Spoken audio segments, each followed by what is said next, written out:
before I start, I want to tell you why I have decided to share these 8 things which I learned learning AI. My background is I have studied actually economics in this very university. I have masters in economics, but I worked in as a project manager for maybe 4 or 5 years before going to IT, and then I worked in IT for 4 or 5 years. Before going full-time to artificial intelligence, it was actually last year, the life was looking very great for me. I was working remotely from the Canary Islands, Bitcoin was at its highest, and life was great in general. I was the team lead of one of the leading Lithuania's startups, front-end team lead in one of Lithuania's biggest startups, and I kind of decided to go learn artificial intelligence full-time. So let me tell you my journey, why I have decided to do that, and what I learned on my journey. So first of all, I'll go through mistakes route, because I read a book, actually a very great book called Superintelligence, Paths, Dangers and Strategies by Nick Bostrom. It's about philosophy combined with artificial intelligence. I highly recommend this book.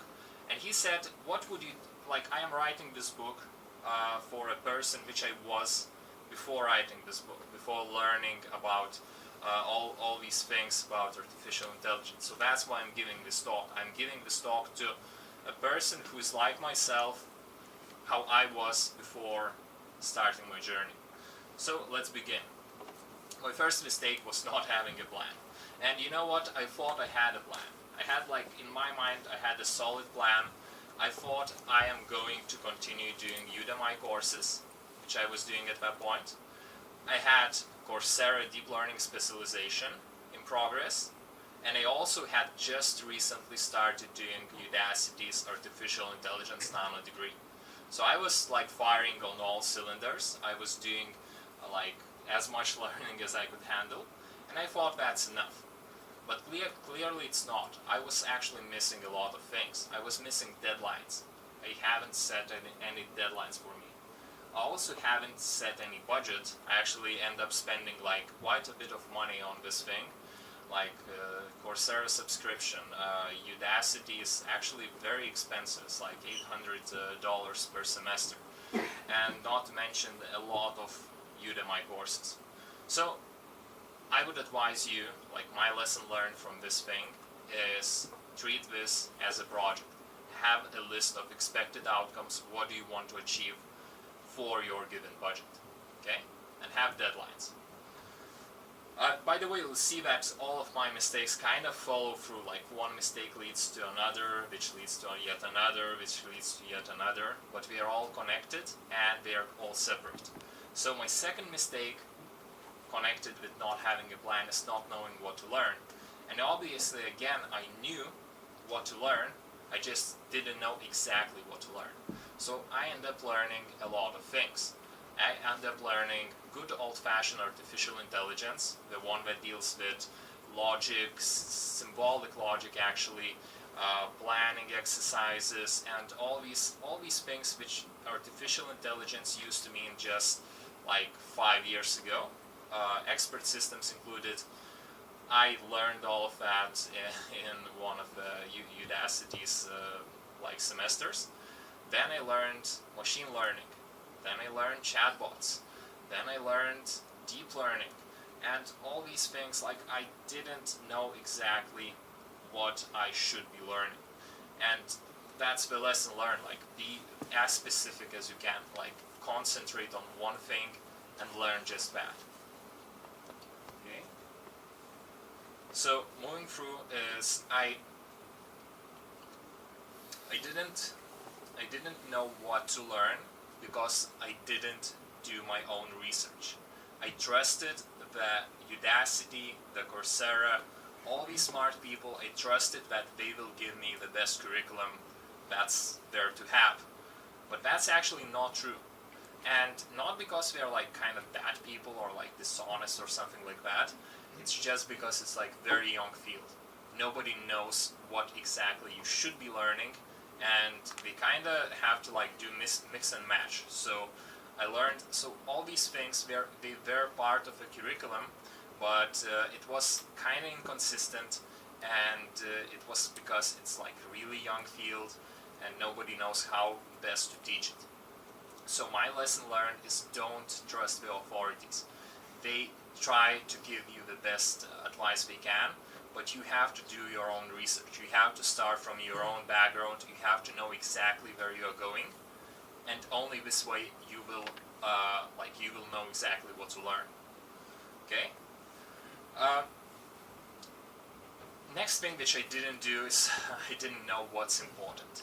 And again, I kind of knew that I wanted to learn deep learning. I kind of knew this thing like in general, but I didn't know exactly what I should be doing. So I was doing like a lot of things. I was doing deep learning for chatbots. I was doing deep learning for image recognition.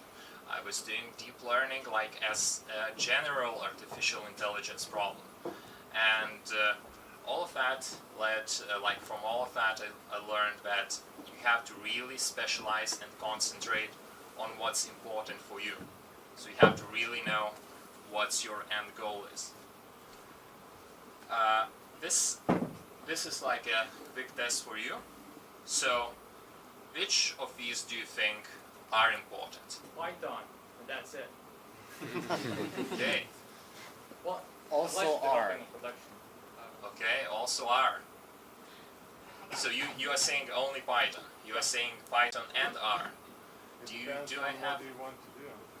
Okay, so for deep learning, if you are just starting out and you want to learn deep learning, remember it's for me in the past. So Learn or use? learn. Octave R. Okay. Do I have any other opinions?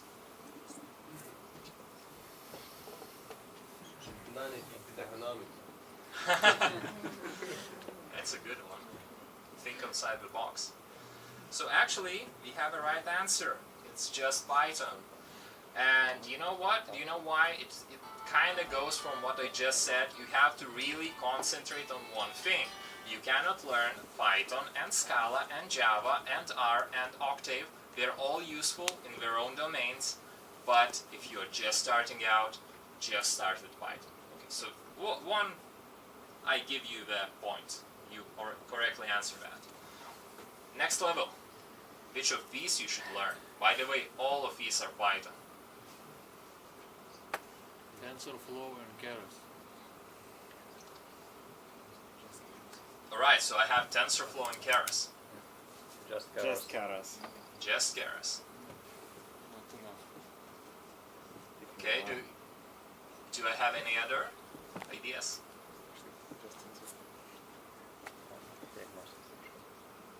Okay, good. Actually, you're a very smart audience. I mean, exactly right. TensorFlow and Keras. And On basis TensorFlow you use Keras. that's true. So my former person who has seen my presentation already, not this one, a different one. So that's exactly right. I'm using right now the Keras, which is built in the TensorFlow, but it ends up that you really, at the end, have to know TensorFlow. But if you're just starting out, start with the Keras API of TensorFlow, or use Keras with TensorFlow backend. That's kind of the same thing. It will feel exactly the same. Go. Why not PyTorch? It's getting really popular now, especially Yes. In the academic circles. Yeah, you're absolutely right. You have just to start with one. I believe that this is the easiest one. Not necessarily the best one, but the easiest one. And you are just starting out. There are a million things to learn. Just do what's easiest. Okay? Continuing. That's a really interesting one. I was not finishing. And what do I mean by that? At first, I feel like I was finishing. I was doing great in all my Coursera, Udacity courses. I was acing every test. All of my submissions were like 100 out of 100. But in reality, I wasn't doing enough. And what you will find is doing these online courses will boost your motivation a lot. They're designed to make you feel good, so you will leave a good review. And they are designed in a way that you will get like basically 100 or like 200 lines of code, and you will have to just write one line basically with comments saying exactly what you should be doing. And that's like a tricky thing. You are thinking, oh, I am so like badass deep learning engineer already, I am acing every test. But in reality, you are just reading the comments and translating them to like one matrix multiplication. So don't be fooled by the easiness or the hardness of online courses, because sometimes we have a really steep like jump, but you can find some answers in the comments. So basically what I'm saying is what I was supposed to do is not only do the minimum necessary requirements, but really understand every single line of code. I had to rewrite every single line of code which was provided for me and really understand why was it written in this way and what does that mean. So that's what I'm calling finishing, and I was not doing that. So what I learned is you cannot really trust online courses to give you an adequate measurement of your skill. Some of them have amazing like progression material, but they don't really test you enough. And moving on, then I was succeeding, I wasn't celebrating my success. And you might be thinking, okay, so what's the big deal? Why should I be celebrating? That's like a really important thing, because if you want to celebrate, you will kind of have to work like extra hard on this thing. I mean, you have to be really proud of this thing for you to put it on GitHub, put it on Facebook, put it everywhere, like everybody can see it. So it will be it will have to be polished, right? And I was not doing that. And what I learned, that it was like really big mistake on my part, because if I would be doing it, like fully finishing it, fully polishing it, and sharing it, many more people would have like known that I was doing artificial intelligence. I would be building my own portfolio with items which I can be proud of, and I would be feeling like much better about my progress. So that's really important one. The next thing is I was not focusing on one thing at a time. You kind of get that I was doing a lot of things, but it's not this. At some point I kind of concentrated on deep learning. I was doing only deep learning, only with TensorFlow, with Keras, but I wasn't consistent in my projects. I mean, I would do one project in computer vision, then one project in natural language understanding, then one project in generative adversarial networks, and so on and so on. So my knowledge, like I built some knowledge in OpenCV, then I lost it for like 4 months. I wasn't using it. So what I suggest, what was my lesson learned, is do at least 3 projects per one like topic. If you're doing computer vision, do 3 very good computer vision projects. Okay. Next, I was not pushing myself. Okay. So this means I was not pushing myself hard enough. And I thought I was, but like short lesson learned, you can always push yourself harder. I found myself doing all these extra activities. I mean, I didn't have a job at this time. I thought, what's the big deal of going like surfing in Canary Islands for a week or something? But I should have been pushing myself much harder. Learning this thing is not easy, it's doable, but it's like consistent. You have to be consistent and push yourself consistently hard. Can you give some measures? What do you mean not enough? Like you were doing 4 hours a day or something? Sure, very good question actually. So if you think you can push yourself for 4 hours, you can do 5. If you think you can do just 1, you can do 1:30. I mean, it all depends on your personal circumstance. If you're working 2 jobs, you will obviously cannot do like 4-hour session every day.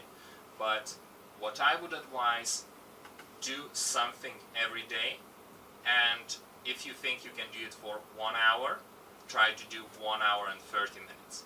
If it's like really 1 hour, so make this 1 hour 100% focus without Facebook, without any other distractions, and make this hour count.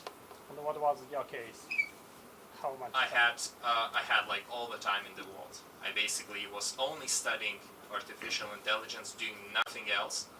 So I was kind of sitting there for like 8 hours, 9 hours, but I wasn't really like I had Facebook open, I had like Quora open, I had like Twitter open. I was kind of distracted and working at like 20%. So that was my mistake. I wasn't focused enough. I had the time, didn't have the focus. Very good question, by the way. Also, I encourage you to ask questions if you have them. Forgot to tell you at the beginning, but if you have them, just raise your hand and ask them now, okay? Good. So, mistake number 10. I didn't have a mentor. And you might be thinking, okay, so what's the big deal? What's the mentor gonna do for you? But I don't have a mentor still, so that's the mistake which is still happening. I'm looking for one, so I try to solve this problem, but I believe that if I would have a mentor, I wouldn't have made mistakes 1 through 9. I mean, a person who knows how to learn it, who has learned it himself or herself, they would tell me that, okay, you don't have a plan, you don't have a strategy, you don't have, like, you are not going deep enough, you should be doing more. And so this thing changed for me like fairly recently. I met a person who is like very talented and like doing great work in artificial intelligence in his own company and winning Kaggle competitions with his friends at his free time. And then I talked to him, I realized that I wasn't pushing myself as hard as I can, and I was not going deep enough, and that with like the help of a mentor, I could have been doing that much earlier. And my final mistake is not having a tribe. I think this is the biggest one. And I thought I have a tribe. I was active in comments in Udacity, in Coursera. I was even promoted to be a mentor on Coursera. But it's not the same as having like a study group. Like what we had here in the university, we had study groups and we worked on challenging projects. Basically all the subjects had those. But I didn't create a study group for myself. And a study group is like a group of people who solves the same problems and are like more or less at the same level. So that's the most important mistake. And with that, let's go to questions and answers. If you have any questions, now's your time. Sure, go ahead. Yeah, about the tribe. Are you talking like sitting together in one place, or is it can be, I don't know, on the net, by internet? Right. Best if you are sitting together, because you will go like ideas back and forth like instantly. If you do that online, you will be like much more distracted. I mean, you might have a Slack group with some friends, but it's not necessarily that you will respond immediately, that you give it to your full attention and stuff like that. If you are all together in one room, it's like very powerful, because while your model is training, you can talk about architecture, ideas, what we should do next, and if you are online, it just doesn't happen that well. I mean, if you don't have like offline group, definitely have an online group, but if you can make an offline group, that's perfect. Good question, thanks. I think Go I ahead. missed the 9th your mistake. Can you show it again? Sure. This one? Yes. Sure, go ahead. So, I do appreciate you sharing your mistakes. Thanks. So, these mistakes are, well, relatively familiar in nowadays. Like, I think I could apply the same mistakes on raising my child. Yes. Marathon. Push harder. Whatever. But the one mistake I'm feeling that I'm missing, what was your initial goal of learning the IE? Yeah, that's actually very good. I kind of was trying to say that, but I didn't have a plan. My list of expectations. That's two different things. Yeah, Plan and goal. Yeah, I totally get what you're saying. I kind of, for me personally, goal should be part of the plan. But my initial goal was to learn AI, to like be employable in this field. Like ultimately, I wanted to get a job as an like artificial intelligence engineer. Or some other goal. I wasn't super clear on that. That's why I'm saying I didn't have like deadlines or the end result. Does that answer your question? If the goal was to get employed as an IE engineer, Yes. that again answers your question. Mhm. Well, I think everyone has some kind of a higher goal than getting employed. So, well, probably my main question is, what was the end point of you learning the IE? I was like super interested in this field. I mean, there are always additional goals. You are absolutely right. You just want to challenge yourself. You want to work in this like cutting edge industry. You want to change the world. You want to solve meaningful problems. And I felt that I could be doing all of that in this like brand new field which so few people know. Yeah. Any more questions? Sure. What Go do you ahead. think like about maths? How math is important in deep learning? Like, for example, linear algebra or basic probability is quite important, right? If you really want to get down to that low level. So, like, if someone's starting out, what would you suggest? Would you suggest going for math first, or going for like programming and just maybe trying some simple stuff like sklearn, keras, simple like feed-forward networks, and so on? So that's actually a very good question. I would say it really depends on you and your background. There's no one answer. On the other hand, for myself, I would say definitely go for programming first. Ignore any math. I mean, totally all the math is useless. Ignore it completely. But I think that if you want Sure. to become the quants, you should use math. I agree, but for myself, at this point, after like a year of learning, I feel the need to start learning math more. But I kind of started doing like I learned math like the sprints, like 2-week sprints of math, but I didn't apply it because there's no need to apply the math inside like TensorFlow. I didn't calculate anything. I knew how matrix multiplication works from my like masters, but I didn't apply it. I didn't use I it. don't know. I'm like programming in Java. Uh-huh. Does it make sense to? I mean, okay, learn another language. The syntax is 2 days maybe or something. Mhm. So, what would be the route?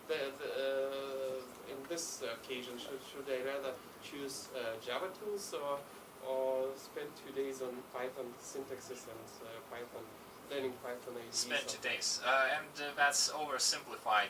You are like overconfident. Okay, Uh, sure, but Python is like a very nice language. You will definitely like it. Learn Python, not because Java is lacking in any way as a language, because the community is not as big. The tutorials, you won't find as many tutorials. You won't find as many research papers kind of is a separate thing, but in general you will feel like, oh, I'm getting just like 10% of what the Python guys are getting. So learn Python, it's the best way. and ID? Whatever you like. You don't, like in scripting languages we usually don't rely that much on like huge IDs. I use VS Code for like all my development now. Sure. Any more questions? So after 1 year of learning, how do you evaluate your level of knowledge in artificial intelligence now? Okay. Can you call yourself an expert or? No, I call myself a novice. I mean, now I know what I don't know, and I'm happy because I know what I don't know, and because I can learn whatever you need to learn to solve some kind of problem. So I know that how relatively harder is like natural language processing, or computer vision, or image detection inside the images, or working with videos. All these things like have a perspective now, which in the beginning I didn't have any perspective. And if I have to solve some problem, I can like estimate the steps, what I need to be doing, how to do it, and what the end result will be. So I kind of have like some knowledge, but I'm not there yet. On the other hand, I believe if I would have like this guide to guide me, at this point I could call myself an expert. Any more questions? Sure. Last one. Assuming that you've learned your mistakes, are you Yes. now employed? Sorry? What? Assuming that you've learned from Uh-huh. your mistakes, are you now employed? Not yet, but I have a few prospects. To start your own or to get somewhere, well, employed somewhere else? To get employed somewhere else. Why not to start on your own? I'm not brave enough to do that on my own. I am thinking of doing that maybe with a team. Right? Is that it? Do we have? Oh, we have like 15 seconds. Last question. Why did eight mistakes turned up into 11? Excellent. Thank you, sir. Can I get a round of applause for him? We had this. So why does your presentation says 8 mistakes and there are in fact 11 mistakes? It's what I like to do is I want to like over deliver. I mean, I try my very best to give you more than I promised. So you made 3 extra mistakes, right? I made extra mistakes. Exactly. Over delivered. Yeah, so thank you very much. I really liked your question.